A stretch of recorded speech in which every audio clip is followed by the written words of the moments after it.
woke up, this is a sleep clinic, or more specifically, we specialize in sleep schedules and sleep patterns. Yeah. So whoever got you in here, they probably suspect that you are having some trouble sleeping and could really use some help. You can relax, stay in bed. We're just gonna spend a little bit of time kind of talking about your sleep, what you can do to make it better, and maybe get you a little bit of a sleep schedule to fit your lifestyle the best. Sounds good? Good. Alrighty, well, let me do the obligatory paperwork here. Yes. Yes. Can I have your name? Okay. Yep. Okay. Yep. Okay. Cool. Yeah. And your address. And is that street or street? I'll just put street. Okay. And telephone number.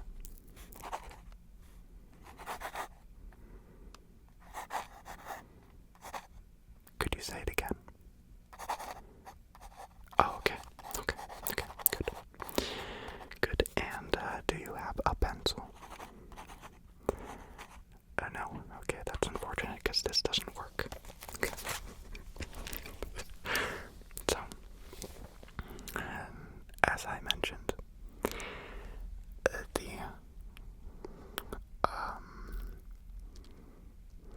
I guess you could call the objective of this appointment for you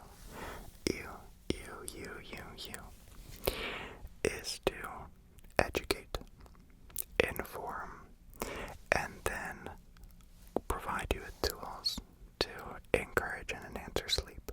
So, I'll ask you a few questions. When do you usually go to sleep? Okay, that's, and is that because, okay. Well, that's very common.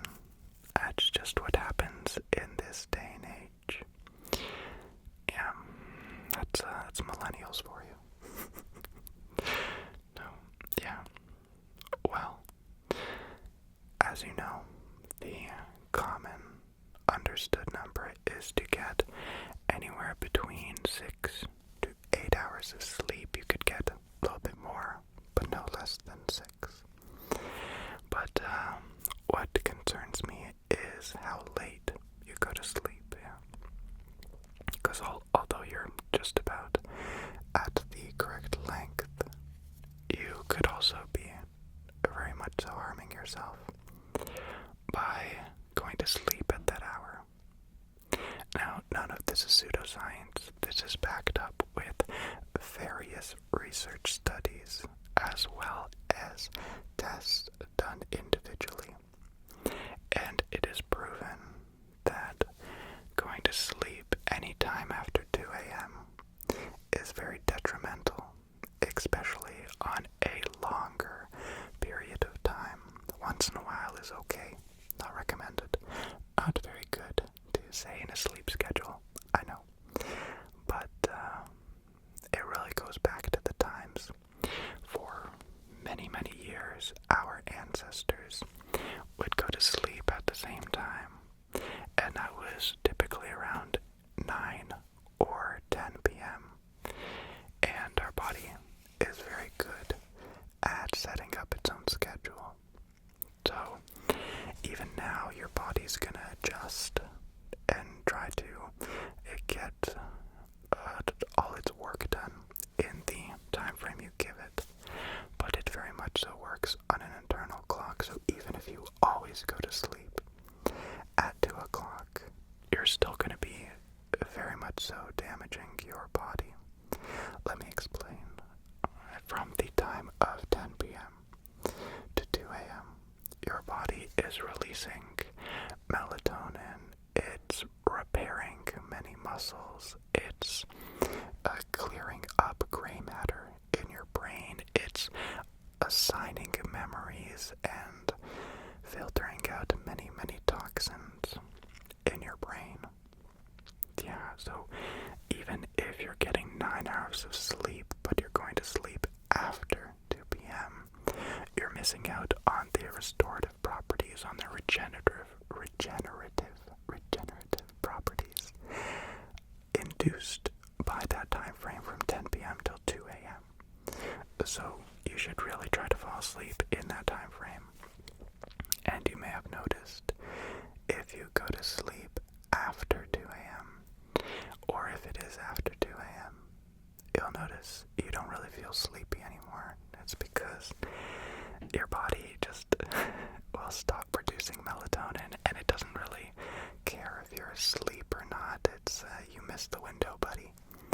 And you're gonna have very poor quality of sleep if you go to sleep later. Yeah. So if you want to look young and have all of your organs functioning properly, or at least a good amount of years, it's probably best to get on that sleep schedule, go to sleep at that time frame. Even I, somebody who's supposed to be this king of sleep, king of getting proper sleep, I was very bad at this and still very much so am, but I have one very strict rule, and if it is after 12 in the night, I take one very low strength melatonin pill. I turn off every electronic and I lie down and just focus on my breathing. That way I go to sleep every single time. Melatonin pills are not something you should take daily. It's not something you should take for a long period of time. But it is definitely helpful if you're trying to get back on a proper sleep schedule. Try to go to sleep at 10. If you're not asleep by 12, get up, do something, try again. And if you really still can't sleep, take one if you have to. And consult your doctor first. Not me. I'm just a sleep technician. And then get some proper sleep. No.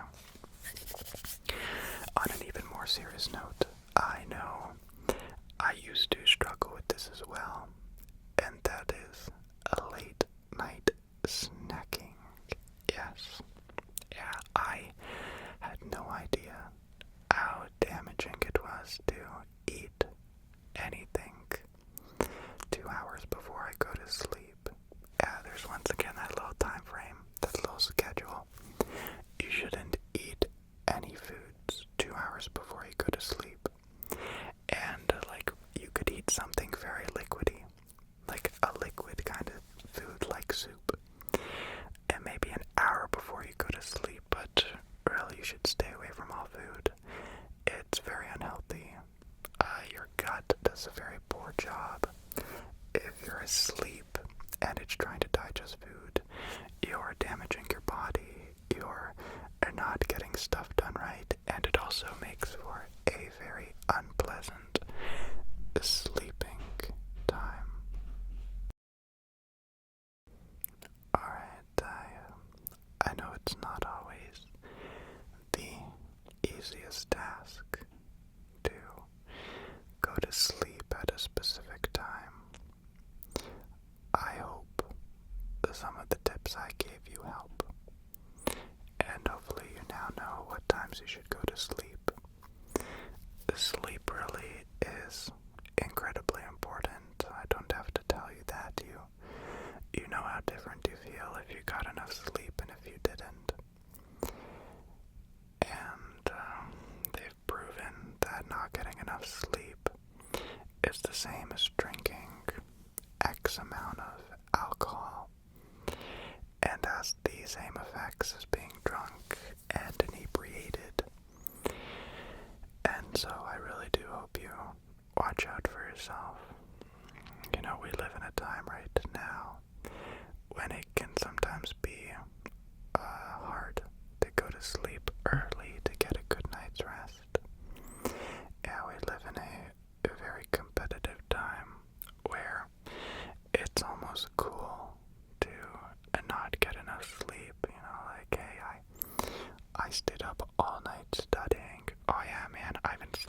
7 days, and I've written 14 papers. Whoa, really? Well, my Uncle Jim. It can be a very competitive world. We can feel like we just need to get more done instead of falling asleep. Even our little brains can sometimes think reading every new Twitter post or Instagram thing is more important than getting a good night's rest, which is very wrong and very, very unfortunate. I hope you watch out for yourself. Try going to sleep at that 10 o'clock period.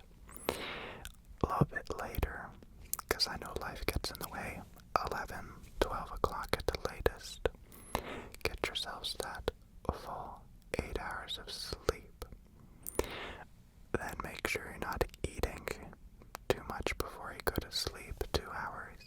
You don't want your stomach working overtime and inefficiently and just affecting your body in negative ways. And really, that's it. It's always quite fun letting people know just how easy it is to improve your entire life tenfold by simply going to sleep a bit earlier. Why you should go to sleep a bit earlier. And sleeping enough. That's it from me. You can stay in your bed. We'll have it shipped back to your house in the next few hours. I hope you enjoyed your appointment, and I hope you recommend us to your friends as well. See you later. If you have any issues, I am always here to help, and I appreciate your business. Good night. Take it easy.